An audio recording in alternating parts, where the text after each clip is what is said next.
ಪಪ್ಪಾಯಿ ಹಣ್ಣಿನ ಬರ್ಫಿ ಹೇಗೆ ಮಾಡೋದು ತೋರಿಸ್ತೇನೆ. ಇದಕ್ಕೆ ಬೇಕಾದ ಸಾಮಗ್ರಿಗಳು: ಸ್ವಲ್ಪ ತುಪ್ಪ, ಈ ಥರ ಸ್ವಲ್ಪ ಹುರ್ಕೊಳ್ಬೇಕು. ಅದೇ ತುಪ್ಪಕ್ಕೆ ಪಪ್ಪಾಯಿ ಹಣ್ಣನ್ನು ಮಿಕ್ಸಿ ಜಾರಲ್ಲಿ ಹಾಕಿದರೂ ಆಗ್ತದೆ, ಇಲ್ಲದ್ರೆ ಹೀಗೆ ಹಾಕಿದರೂ ತೊಂದರೆ ಇಲ್ಲ. ಅದು ತಾನಾಗಿ ಬೆಂದಾಗ ಎಲ್ಲ ಮಿಕ್ಸ್ ಆಗ್ತದೆ. ನಂತರ ಇದಕ್ಕೆ ಬೆಲ್ಲ ಹಾಕಬೇಕು. ಬೆಲ್ಲ ಅಥವಾ ಸಕ್ಕರೆ ಯಾವುದು ಹಾಕ್ಬೋದು. ಸ್ವಲ್ಪ ಹಾಲಿನ ಹುಡಿ ಹಾಕ್ತಾ ಇದ್ದೇನೆ ನಾನು. ಟೇಸ್ಟಿಗೆ ತುಂಬ ರುಚಿಯಾಗ್ತದೆ. ಹಾಲಿನ ಬದಲು ಹಾಲಿನ ಹುಡಿ ಹಾಕಿದರೂ ಆಗ್ತದೆ, ಅಥವಾ ಹಾಲು ಹಾಕಿದರೂ ಆಗ್ತದೆ.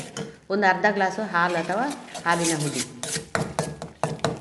ಬಾಂಬೆ ರವೆ ಹಾಕಿದರೂ ಆಗ್ತದೆ, ಹಾಕದಿದ್ದರೂ ಆಗ್ತದೆ. ನಾನು ಹಾಕಲಿಲ್ಲ. ಏಲಕ್ಕಿ ಮತ್ತು ಲವಂಗ ಹಾಕಿದ್ದೇನೆ. ನೋಡಿ, ಗಟ್ಟಿ ಆಗ್ತಾ ಬಂತು. ಕೈ ಮಾತ್ರ ಆಡಿಸ್ತಾ ಇರಬೇಕು. ನಂತರ ಒಂದು ಪ್ಲೇಟಿಗೆ ತುಪ್ಪ ಸವರಿ ನೋಡಿ, ಇದನ್ನು ಹೀಗೆ ಹಾಕ್ಕೊಳ್ಬೇಕು.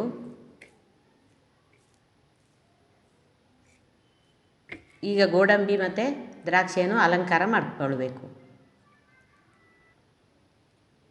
ಈ ಥರ ಮಾಡಿ ಬಿಸಿ ಆರಿದ ಮೇಲೆ ಅದನ್ನು ಬರ್ಫಿ ಆಕಾರದಲ್ಲಿ ಚಮಚದಲ್ಲಿ ನಾವು ಪೀಸ್ ಮಾಡಿಕೊಂಡ್ರೆ ಆಯಿತು. ನೋಡಿ, ಈ ಥರ.